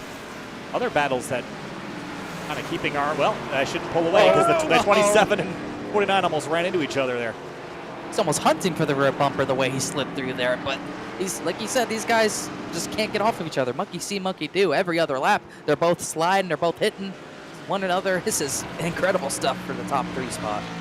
And Tommy Ryan is closing in once again on this battle. Might close in on the 27 before he gets to the 49. We ride in car with the 99 of Ryan. Ooh, sorry, Kyle. We just had a pretty harsh hit. Justin Lemke, I don't know if that was contact or what, but he had a pretty hard hit into the barrier there on the entrance, the inside of turn 4. Yeah, was there contact? Yeah, oh, maybe. Grass. Just grass there and gets the concrete. Oh. Man, that was a big hit, Connor, down there on the entrance to 4. Easy to do. You're trying to maximize your entry. As much room as the track as you can take, you're going to take. Just took too much there. Maybe put off by the driver right behind him, and just a left rear in the grass will do. Huge hit there. The rear tires picked up off the ground. And even the car, Santo, went sliding into that turn as well, so even that caught him off guard. One of the tricky things about turn 4 at Mid-Ohio is there's just not a lot of notice that you're coming up to it. The track's kind of flat, and it just turns away from you and goes downhill just a little bit, just enough so you don't have a good sight line on it. And then also the trackside signs are not very much help because you're braking basically before the corner marker. So there's not really a lot of helpful notice there. You see that break in the wall on the right of the screen. That's really your best indicator as to where you are, but it still doesn't make it any easier to find a braking point. It's a very easy corner to overcook, and that's why it's got that infamous gravel trap China Beach over there. Yeah, if you're going to use the actual brake markers, you would have already been out of the race. Those are not designed for the Xfinity cars or the trucks or any sort of NASCAR machine here. But yeah, you got to really difficult to find your marks at this type of track where they aren't updated for your type of cars. You just got to you got to find things at random, like a tree on the right side of the carousel or something like that, or into turn 1, a certain part of the track that maybe bends a certain way compared to the rest of the track. Just little things like that when the markers aren't working out for you that you got to kind of pick up and find on the fly here. Anything helps as we get inside of 10 laps to go. Presented by Rick's Hot Sauce. Fans, be sure to check out Rick's Hot Sauce for some of the best hot sauces made in South Florida. Be sure to follow Rick's Hot Sauce Rookie of the Year battle in the Area Cup Series and see who will take home the $100 prize as the highest finishing rookie in the point standings. And race fans, you can visit rickshotsauce.com to pick up some of your local South Florida hot sauce. And as we see the hot battle going on for third once again, Elwood, Beckner, and now Tommy Ryan continue to close in and join in on the fun. Yeah, the furnace machine got a little squirrely out of the keyhole trying to put power down, gained some ground on Scioli and lap traffic, but I don't think Furness is as strong as he was in that first run. While this battle continues to be pretty spicy, I don't know that Furness really has the advantageous car. It might be circumstantial if he gets by the 7, but there's still plenty of time left. I think banging doors really did him in there. I don't know how much that's going to be affecting him, but it just seems like he hasn't had the same amount of drive off these corners as he did in the past. A lot of that bang, it hurt him way more than it did James Scioli. Scioli still has this fair bit of damage on that right front quarter panel, but you can see that 28 is caked in. But you know who else is boxed in? Shane Therian boxing in Scioli, not letting him by quite yet. That's going to help the 28 a little bit more. Here he goes out of the way. Now he lets him go. Scioli leads with 8 laps to go now from Mid-Ohio, and now the 28 of Furness going to have to see if he can muster up enough strength to get back to the bumper of the 7. Remember, there's still unfinished business between the two. Definitely is unfinished business, but is he close enough? Let's see, 8 laps is about 12 minutes worth of racing. Back to third place again. It's been a hard battle to pull the cameras off of tonight. Beckner has Tommy Ryan behind him now, so a little bit more pressure from the rear. And you see he's struggling to get off of turn number 2, and that should open the door here for Tommy Ryan. But Ryan also didn't get a very good run. See if the 27 wants to protect his line here. You think, as we're talking about, protect drivers left, as it's basically what he's going to do. I think that put Ryan off a little bit. He'll break way earlier. Did the 27 go too far in? Nope, he's going to make it work. You can see even Elwood sliding to rear tires. Both of these guys struggling while Tommy Ryan's in the catbird seat. Beckner's going to go wide, maybe take a look into turn 6. That's not going to work, though. And as far as that battle for the lead goes, you said Furness isn't close enough. If he's within 10 car lengths, he might have a look at the bumper if it really warrants another bumper going back to the 7's way. Oh, look at the 49. Oh, my he did it again! Oh, this isn't going to work out this time. Here comes Beckner with a run. He's at the quarter panel this time. Oh, something's got to give here. Beckner and Elwood door-to-door for third now. It's going to get tight over here, heading into turn 12. They make contact. Elwood goes high. Here comes Ryan down on the inside. Beckner going to hold on to the spot. Ryan going to try and avoid making contact with the 49, but Beckner up to third, and Elwood now having to fend off Tommy Ryan for the 4th spot. Yeah, only so many times you can slide the rear end before the tires just give up on you. And Elwood was actually lucky to hang on to that spot, especially with Tommy Ryan up the inside at the carousel. Almost touched there. Didn't leave a ton of space, but just trying to stop the bleeding as he slips backwards one spot, puts Beckner as high as he has been on the provisional podium spot here. 3rd place for Beckner. That is a strong start, strong run for him in that 27 car. This position, though, Elwood's 4th is under fire from the 99, and up front, 7/10 is the gap. It's slowly coming down. What's great for Beckner is that Tommy Ryan didn't take advantage. He couldn't get by Alan Elwood. Beckner was way faster than Elwood. He finally made the pass, and look at the gap he's already got on those two, making it work as he gets by the lap machine of Garrett Grant. Lapped in 17th. You don't know how to feel. You got to get out of a way of the 49 there. That was extremely close, as you don't know what to think. You're in 17th place. You're up 7 spots. You've had a decent day. Oh, wait, I'm getting lapped? What do you mean I'm getting lapped? But it's kind of confusing when you're in that position, as look at the battle for the lead getting closer and closer. Brian Chambliss now the driver in the way of the 7 as that 28's closing in. Oh boy, here we go. Hunter, as we roll through the carousel. Furness is closing. He's going to have 6 laps left. The time is running out. He's got to have to strike soon. Yeah, he had to go wide there because of the 25 of Chambliss. Now the 10 of Logan Hartman going to play a little factor in. Here comes John Furness. 6 laps to go. Boys, be prepared for some bumpers to be touched. Oh, it's time to go racing now through turn 1. 6 to go. Furness is wheeling that 28. Doesn't have, I don't think, the long run pace that he had earlier in the race, but he is within striking distance very shortly here, Connor. He needs another car length and a half. We'll see what he does, see how he wants to go about this. Closest he's been on this run. Next time by will be 5 laps to go. Time's running out. You can see struggling with the rear tires. Not something we saw from him last run, but even Scioli was struggling out of turn 1 as we saw that battle close up because of the lap cars. If I'm Travis Beckner, 7.5 seconds back, be on your toes. You still might have a shot at this one. Yeah, because if the 28 really wants to get back at the 7 and he has to do a big send, then it could take out both himself and the 7. Whoa, Travis Beckner's wide. Sorry, Hunter. He went wide there. Thought he was going to open the door for Elwood, but he's able to get back on track somehow. Well, this does open the door for Elwood to close back in and put more pressure on Beckner, so Tommy Ryan could hopefully relieve some pressure from Elwood because he is stuck on that bumper trying to find a way around the 49. Well, this time he doesn't spend turn 9 sideways the entire time. He'll have a little bit better forward drive. Keep the 99 behind him. Up front, it's 0.4 of a second. It's not the smallest it's been, but it is getting smaller. 5 laps to go this time here at Mid-Ohio, just over 10 miles, and it's getting down to crunch time. And we've got clean air ahead of him. Michael Leip is multiple seconds up the road. They're not going to catch him for a while. Ed Robertson, Justin Lemke, very spread out as far as the lap traffic goes from here on out. So Furness not going to get much help from here on out. He's gotten a lot of help from lap traffic to get back in the game. Car way wide through turn 1. That's Steve Durham, the number 1 machine. But as we're saying, the 28 got a lot of help from lap traffic, but can't rely on that to win you the race. You got to go get it yourself. Coming out of the keyhole and now down the straightaway, it's Scioli with Furness in hot pursuit. 4 car lengths separating the front 2. And then 8 seconds separating the front 2 from 3rd place Travis Beckner. Now they're going to get things slowed down for turn 4 here. Furness got to hold on to it, not slide the car too much. And now down the crest and into the rest of the track. Keeping pace with them here. And I think one of the key corners, Connor, you mentioned it last time, the exit of turn 2 at the keyhole. Furness looked like he lost a little bit. Initially, yes, But one thing I noticed that Furness is getting through the gears a little bit better than Scioli, and that gap comes down a couple hundredths on the back straight. And by the end, he's closing actively on that number 7. So that might actually be a position of strength for him. It's this backside of the track that I think he struggles a little bit more with. You see the gap increasing. Gained some of it back here in the carousel, but it's just nip and tuck. 10th here, 10th there, and right here closes up a touch.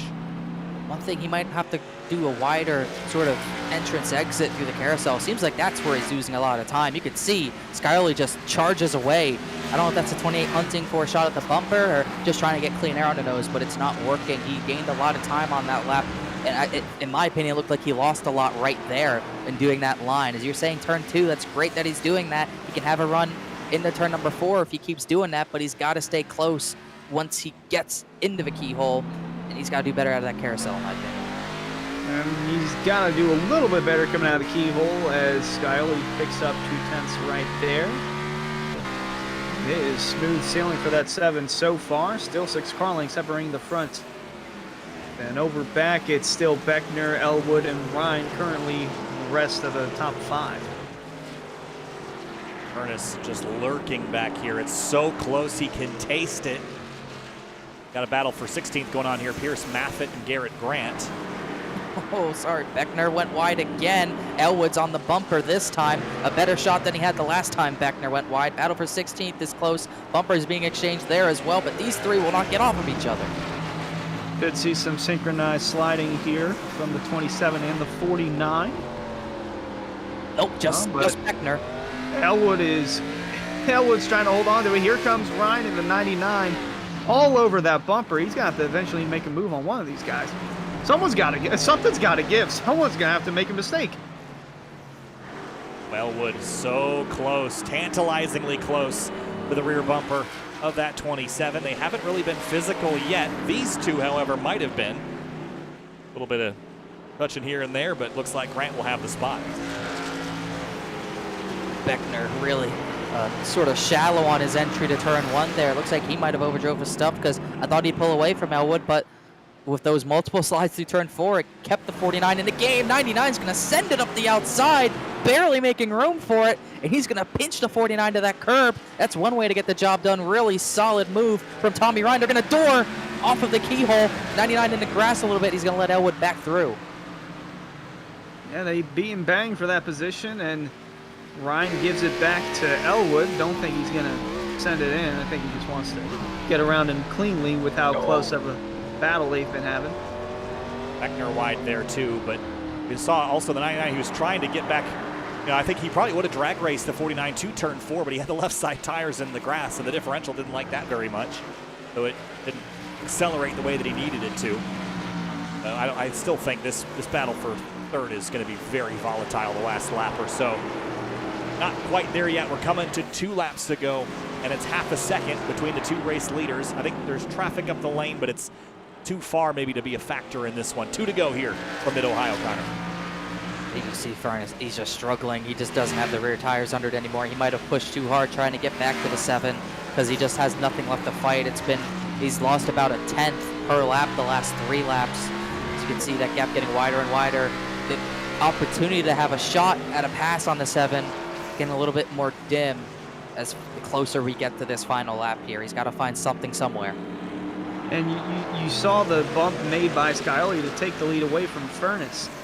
He saw that as his only shot at getting around the 28, and that looked like it might have been the race-winning move as Elwood trying to get underneath Beckner for 3rd here. This battle will not die as Tommy Ryan holds it coming out of the keyhole, and now we run on board with it. That was a little sketchier than it looked, I think. The 49 and 27 were side by side. Then Ryan throttled up to try to take advantage of it. And into turn 4, they're all daring each other a little bit later on the brakes every lap around. It's their second to last time entering turn 4, which is perhaps their best passing opportunity other than the keyhole. So you're running out of chances here for Ryan especially. I think he's by far the fastest of this group, but it's just not easy to get by. As we've seen, I think he's faster than both these guys. These guys keep sliding in the middle of the racetrack, giving him nowhere to go. Elwood really sending it there. He's dirt tracking that thing all the way up the hill, back down the hill, just barely keeping control every time and just barely staying in the racing line. Tommy Ryan can't do anything there, but just watch it happen as Scioli takes the white flag.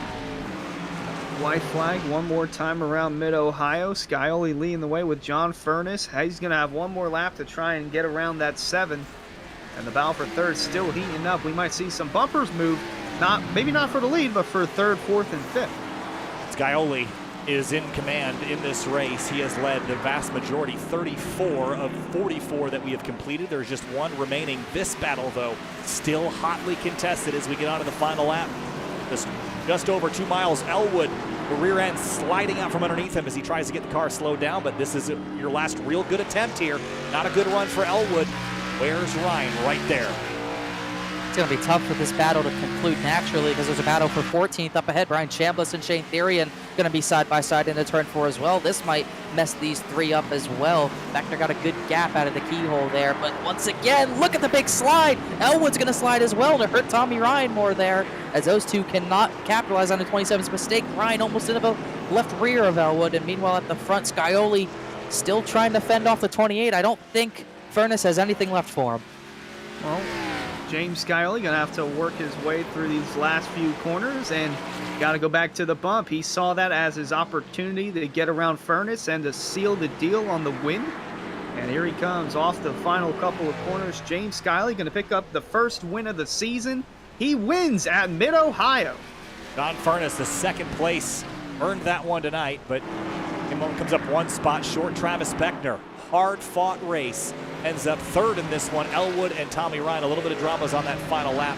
They come home in 4th and 5th, and the rest of the lead lap group, which is the next 8 or so cars, all single file behind him. But James Scioli picks one up. He dominated this race, Connor, but it wasn't as easy as it looked on paper. No, definitely not. It didn't look like he had the fastest car for the run to the end, as we saw him get reeled back in and Furness got the lead away. But on that final run, a little help from the 33 of David Weishart. Weishart finishes 9th after the extra stop, by the way. Little help from Weishart holding him up. Gave Scioli just enough time to hunt for the bumper of John Furness, boot him out of the way, and get the move done. You're talking about it, Hunter. That might be, Scioli might have been thinking that's his only chance to get back by him, and it proved to be the winning move. So Scioli did what he had to do tonight, no doubt.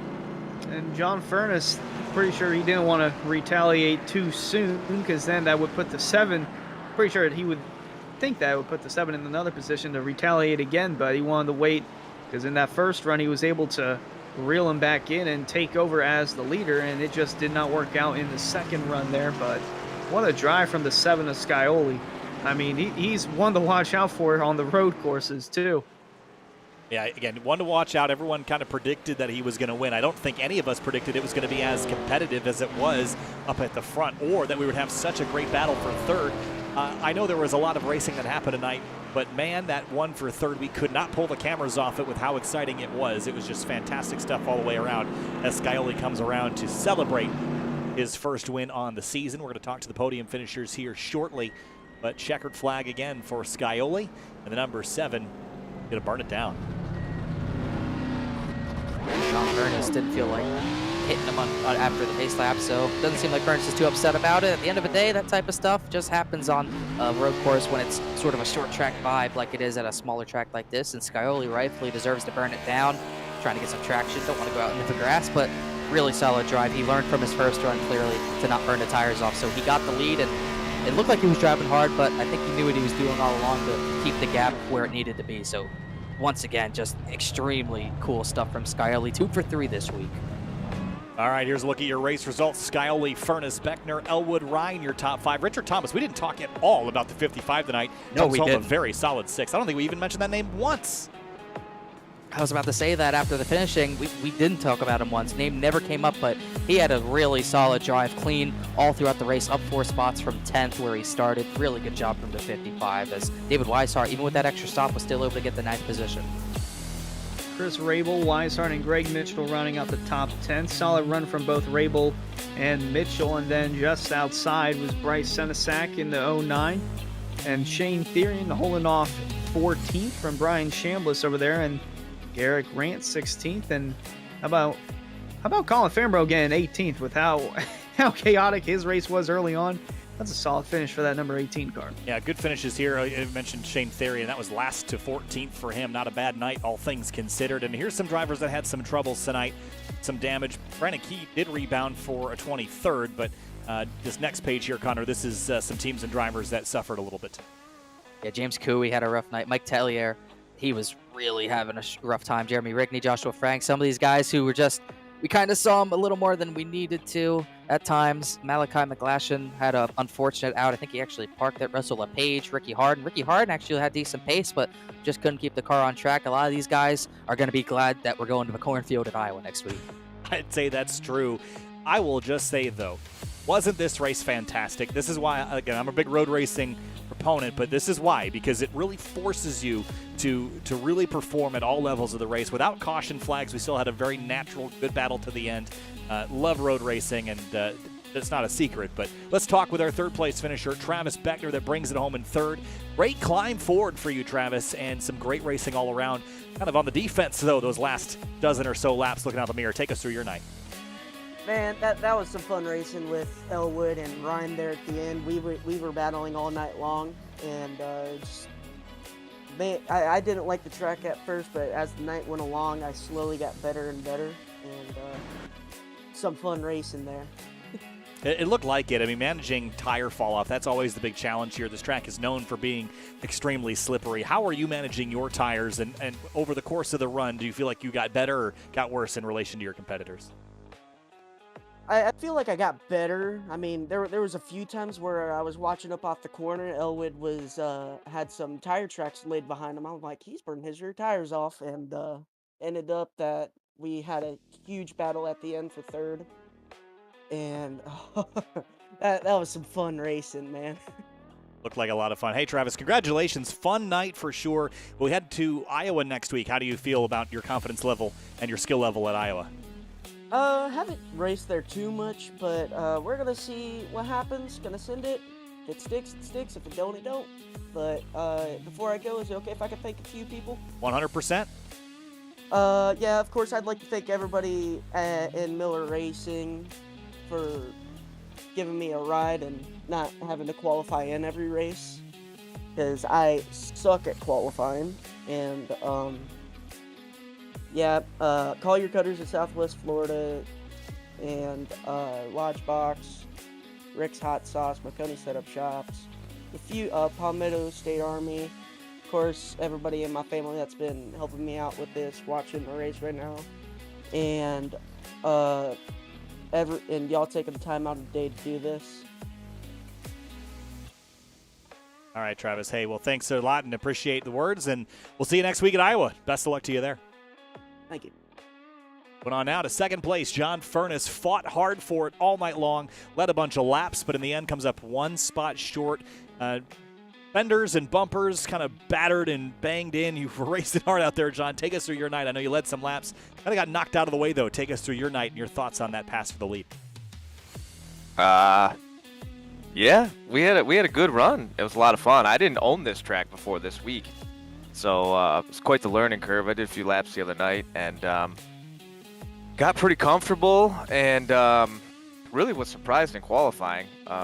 Tell you the truth, I thought we'd be decent, but not pole. So that was really what made it for us. Honestly, was qualifying, being able to start up front and kind of control the pace a little bit, and then James got by me and I wanted to let him run his stuff out a little bit. I figured lap traffic would bring him back to me, and that's exactly what happened. And then we were in pretty good shape there, and he was a little bit faster than me all afternoon. So he deserved to win. He had a great run, and that pass for the lead, it was good, man. I kind of knocked into him a little bit when I got around him the first time, so I figured I had one coming. So all is fair.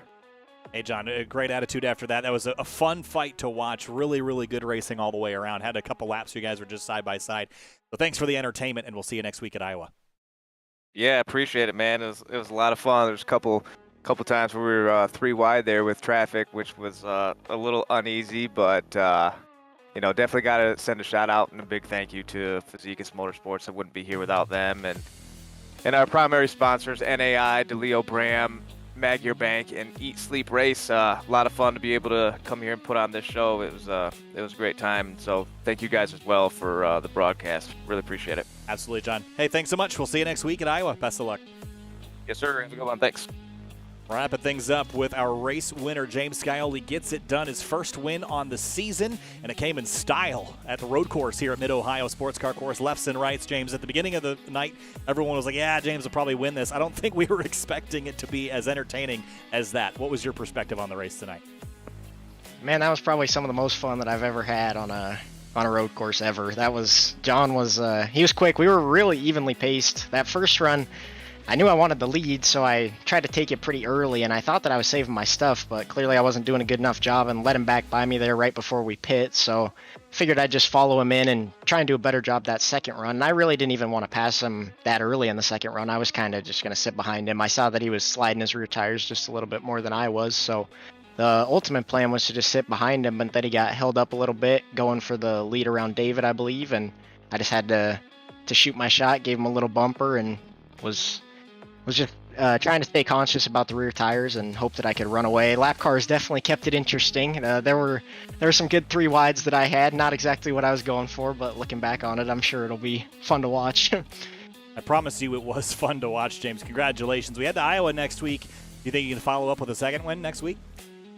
You know, I think I got a decent chance. I really like Iowa, and I think that I should be pretty quick there, but I just hope that we were able to put on as good of a show as that. Hopefully we can have another good close race up at the front and swap the lead and have some fun. Excited for it, James. Hey, congratulations. Taking the Rick's Hot Sauce number 7 to victory lane. Congratulations. We'll see you next week at Iowa. Yeah, thank you guys. And just want to say a big thanks to Rick's Hot Sauce, South Beach Heat for being on the car, Butt Kicker, Dandles, Matt Tools, Chris Sports Cards for all being on the car, you guys for being up in the booth and capturing that great battle. I appreciate that, and all the admins and everything that they do. We couldn't be here without them, so appreciate all of them. It's been a ton of fun to start off this year, so hopefully we can keep this momentum going. Excellent stuff, James. We'll see you next week. Thanks, guys.